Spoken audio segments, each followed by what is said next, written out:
तो अब बात करते हैं कि पेरेंटिंग कब से शुरू होती है। जैसे भाई ने पूछा कि पेरेंटिंग शुरू कब से होती है, तो ये शुरू करने वाली जो बात है, इससे पहले मैं आपको एक छोटी सी स्टोरी सुनाना पसंद करूंगा।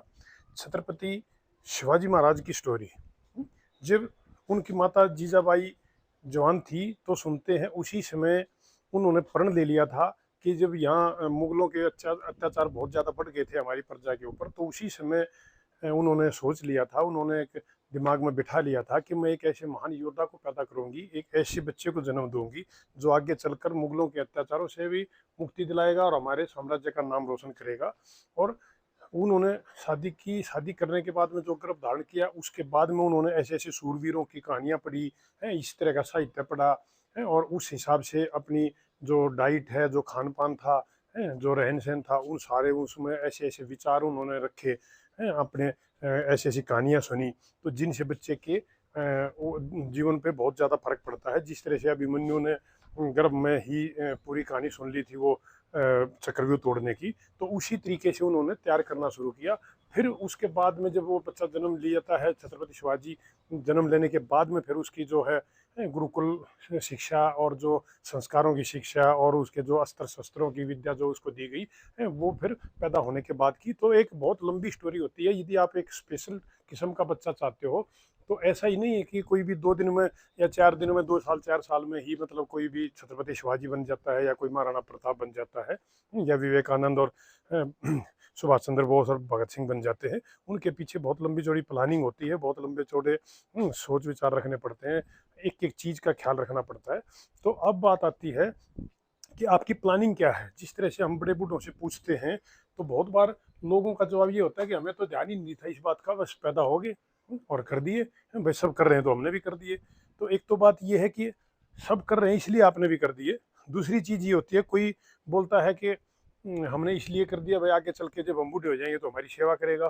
कोई बोलता है भाई हमारी जो प्रॉपर्टी है उसको संभालेगा, हमारा नाम रोशन करेगा। तो यहाँ तक है। तो अब ये जो प्लानिंग है, आपका उद्देश्य क्या है, बच्चा पैदा करने से पहले आपने क्या सोचा है, क्या समझा है, आपका पर्पज क्या है उसके पीछे। तो ये डिपेंड करता है बच्चा क्या बनेगा आगे चल के। ये भी एक पेरेंटिंग का ही हिस्सा है। आप उसको अपने समाज में एक बहुत अच्छा समाज सेवक के रूप में देखना चाहते हो, या उसको एक बहुत बड़ा बिजनेसमैन अंबानी अडानी की तरह एक पैसे वाला देखना चाहते हो, या स्वामी विवेकानंद की तरह एक अच्छा समाज सेवक देखना चाहते हो, या कोई सचिन तेंदुलकर या और किसी खिलाड़ी की तरह एक उसको बहुत बड़े खिलाड़ी के तौर पर मतलब देखना चाहते हो। तो ये डिपेंड करता है कि आपने क्या सोचा है।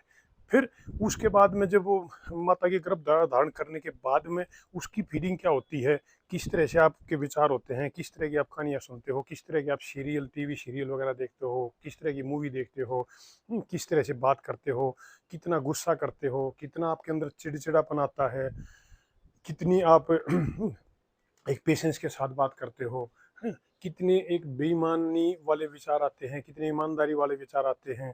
तो ये किस तरह का आप खाना खाते हो, कितना किस समय आप सोते उठते बैठते हो, क्या क्या विचार आपके अंदर घूमते हैं उस समय उसको लेकर। जिस तरह से हमने कई बार देखा भी है, जब माँ गर्भ धारण करते हैं तो अपने कमरे में किसी सुंदर से बच्चे की फोटो लगाते हैं, या किसी वीर योद्धा की फोटो लगाते हैं। तो उसके लगाने के पीछे का मकसद यही है कि वो जो वाइब्रेशन है वो जाती है बच्चे तक पहुंचती है। तो ये चीजें हैं। आपकी प्लानिंग क्या है। उसके बाद में फिर जब आप जब माँ के पेट में बच्चा आ चुका होता है तो उसके बाद की आपकी प्लानिंग क्या है, उसमें किस तरह की उसकी फीडिंग है, किस तरह से आप साहित्य पढ़ते हो, किस तरह के आप टीवी सीरियल देखते हो, ये सब देखते हैं। तो यहाँ इनके ऊपर डिपेंड करता है। ये होते हैं हमारे 2 पार्ट। तो ऐसे ही सिंपली कोई भी बच्चा बनाते हैं या कोई सोच समझ के और विचार करके प्लानिंग के तहत बच्चा बनाते हैं, उन दोनों में दिन रात का अंतर पैदा होता है, दिन रात का अंतर दिखाई देता है आप लोगों को आगे चल के। तो ये है 2 पार्ट। आगे चल के जो दूसरा पार्ट होगा उसमें अगली वीडियो में बात करेंगे कि पैदा होने के बाद क्या क्या होता है। ये काफ़ी थोड़ा सा लंबी वीडियो हो जाएगी अदरवाइज। तो उस अगली वीडियो को ज़रूर देखें, और ये जिसको भी पसंद आए तो ज़रूर कमेंट करके बताएं। और प्लीज़ कमेंट ज़रूर करें, अच्छा या बुरा जो भी जैसा भी आप फील करते हैं वैसा ज़रूर बताएं। इसमें कोई नाराज़गी वाली बात नहीं है। जिसको जैसा लगे वो ज़रूर बताने की कोशिश करें ताकि आगे चल के हम अपना सुधार कर सकें। धन्यवाद।